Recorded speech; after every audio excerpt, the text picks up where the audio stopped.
आज हमारे पृथ्वी पर लाखों जीवों का वास है। देखने में ये पृथ्वी कितना सुंदर दिख रही है, पर क्या आपको पता है कि इस पृथ्वी का निर्माण कैसे हुआ होगा?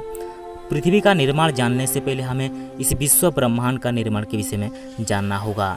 तो चलिए जानते हैं इस विश्व ब्रह्मांड का निर्माण कैसे हुआ होगा।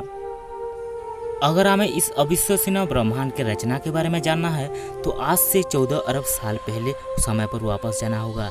तो चलिए चलते हैं आज से ठीक 14 अरब साल पहले, जब पूरा का पूरा यूनिवर्स एक बिंदु पर सिमटा हुआ था। बिंदु के अंदर तापमान बढ़ने के कारण यह बिंदु विस्फोट होकर अलग अलग कण में फैलता गया और पूरा का पूरा ब्रह्मांड का निर्माण हुआ।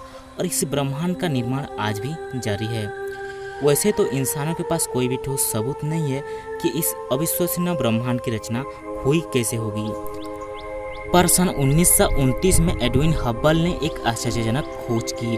उन्होंने पाया कि अंतरिक्ष में हर दिशा में आकाशगंगाएं और उनका आकाशीय पिंड एक दूसरे से दूर जा रहे हैं और ये प्रक्रिया चलता ही जा रहा है और ब्रह्मांड और भी दूरी तक फैलता जा रहा है। इसका मतलब ये है कि एक दिन ऐसा भी था जब आकाशीय पिंड एक दूसरे के बहुत ही करीब थे और एक ऐसा दिन था जब वो सब एक बिंदु में ही सीमित थे। यह माना जाता है कि महाविस्फोट के ठीक 10 से 43 सेकंड के बाद अत्यधिक ऊर्जा का ही अस्तित्व था और उसी समय क्वार्क, एंटी क्वार्क, इलेक्ट्रॉन जैसे मूलभूत कणों का निर्माण हुआ। उसके ठीक 10 से 34 सेकंड के बाद क्वार्क और एंटी क्वार्क जैसे मूलभूत कणों के अत्यधिक ऊर्जा के मध्य टकराव के कारण ज़्यादा से ज़्यादा मात्रा में निर्माण हुआ। इसी समय कण और उनके प्रतिकण का निर्माण हो रहा था।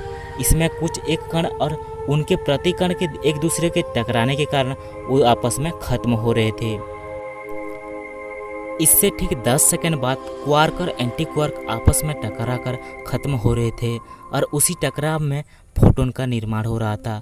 उसके साथ साथ प्रोटॉन और इलेक्ट्रॉन का भी निर्माण हो रहा था। ठीक 1 सेकंड बाद जब तापमान 10 अरब डिग्री सेल्सियस था, ब्रह्मांड ने अपना आकार लेना शुरू कर दिया।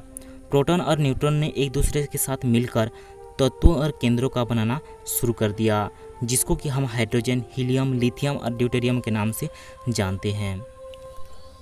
जब महाविस्फोट के बाद 3 मिनट बीत चुके थे, तब तापमान गिरकर 1 अरब डिग्री सेल्सियस हो चुका था।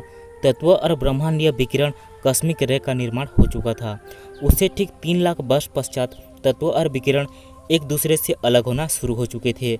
उसी समय इलेक्ट्रॉन न्यूक्लियस के साथ मिलकर परमाणु का निर्माण कर चुका था और परमाणु मिलकर अणु बना रहे थे। विस्फोट के लगभग 14 अरब साल यानी कि आज के ज़माने में तारों ने अपना एक परिवार यानी कि सौरमंडल बना चुके हैं।